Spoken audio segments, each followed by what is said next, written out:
প্রশ্ন সংগ্রাম।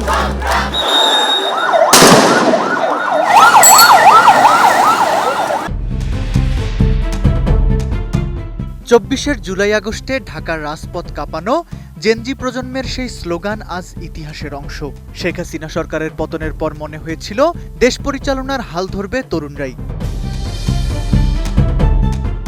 কিন্তু 2 বছর পার না হতেই সামনে এলো বাস্তবতা। ফেব্রুয়ারিতে অনুষ্ঠিত নির্বাচনে পুরনো দলগুলোর জয় জয়কার হলেও তরুণদের রাজনৈতিক দল জাতীয় নাগরিক পার্টি আশানুরূপ ফল পায়নি। অথচ নেপালে দেশ পরিচালনার দায়িত্ব পেল তরুণরা। যুক্তরাজ্য ভিত্তিক গণমাধ্যম সংস্থা বিবিসির বিশ্লেষণে উঠে এসেছে নেপালে তরুণরা কিভাবে সফল হলো আর বাংলাদেশের তরুণদের ভুল কোথায়।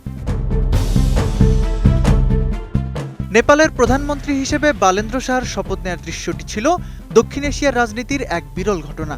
প্রতিষ্ঠিত সব রাজনৈতিক শক্তিকে পেছনে ফেলে রাষ্ট্রীয় স্বতন্ত্র পার্টি বা আরএসপি দেশ পরিচালনায় চালকের আসনে, অথচ দলটির বয়স মাত্র 4 বছর।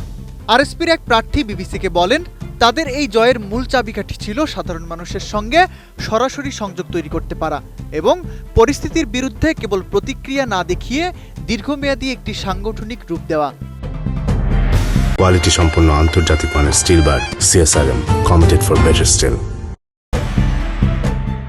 নেপালে জেনজির এই সাফল্যের পেছনে রাজনৈতিক বিশ্লেষক নিতাশা কৌল 3টি প্রধান কারণ চিহ্নিত করেছেন। প্রথমত, নেপালে গত 17 বছরে 14টি সরকার পরিবর্তন হওয়ায় মানুষ প্রচলিত দলগুলোর উপর থেকে আস্থা হারিয়েছিল। দ্বিতীয়ত, তরুণরা কোনো প্রতিষ্ঠিত বা বিতর্কিত দলের সঙ্গে জোট না করে নিজেদের স্বতন্ত্র পরিচয় বজায় রেখেছিল। এবং তৃতীয়ত, নেপালের নির্বাচনী ব্যবস্থা এমনভাবে তৈরি যা জোট সরকারকে সুবিধা দেয়। নেপালের তরুণ এমপি পুরুষোত্তম সুপ্রভাব যাদবের মতে, আন্দোলন গড়া আর নির্বাচনে জয় পাওয়া সম্পূর্ণ ভিন্ন বিষয়।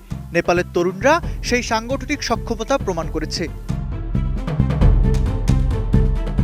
সিঙ্গাপুরের ন্যাশনাল ইউনিভার্সিটির ইনস্টিটিউট অব সাউথ এশিয়ান স্টাডিজের গবেষণা ফেলো ইমরান আহমেদ মনে করেন, এনসিপির সবচাইতে বড় ভুল ছিল রক্ষণশীল ও বিতর্কিত দল জামায়াতে ইসলামীর সঙ্গে জোট গঠন করা। এই সিদ্ধান্তটি প্রগতিশীল তরুণ সমাজ, বিশেষ করে নারী ভোটারদের বড় একটি অংশকে দলটির থেকে দূরে সরিয়ে রাখে। এশিয়া সোসাইটি পলিসি ইনস্টিটিউটের ঋষি গুপ্ত মনে করেন, সময়ের ব্যবধানও এখানে একটি বড় ফ্যাক্টর।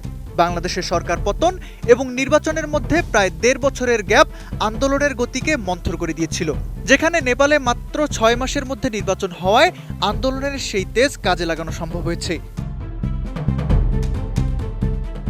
এছাড়া এনসিপি যখন ক্ষমতার দিকে বেশি মনোনিবেশ করেছে, তখন বিএনপি জনগণের সংস্কারের দাবিকে নিজেদের 31 দফার মাধ্যমে ধারণ করে আরও শক্তিশালী অবস্থান তৈরি করেছে। নেপাল দেখিয়ে দিয়েছে তরুণরাও চাইলে রাষ্ট্র পরিচালনা করতে পারে। আর বাংলাদেশের অভিজ্ঞতা বলছে, সড়কের লড়াই আর ব্যালটের লড়াইয়ের ব্যাকরণ সম্পূর্ণ আলাদা। তবে এনসিপি নেতা রাহাত হোসেন এখনও আশাবাদী। তার মতে, সামনের স্থানীয় নির্বাচনে একলা চলো নীতি আর জনগণের দাবি নিয়ে রাজপথে থাকাই হবে তাদের ঘুরে দাঁড়ানোর একমাত্র পথ।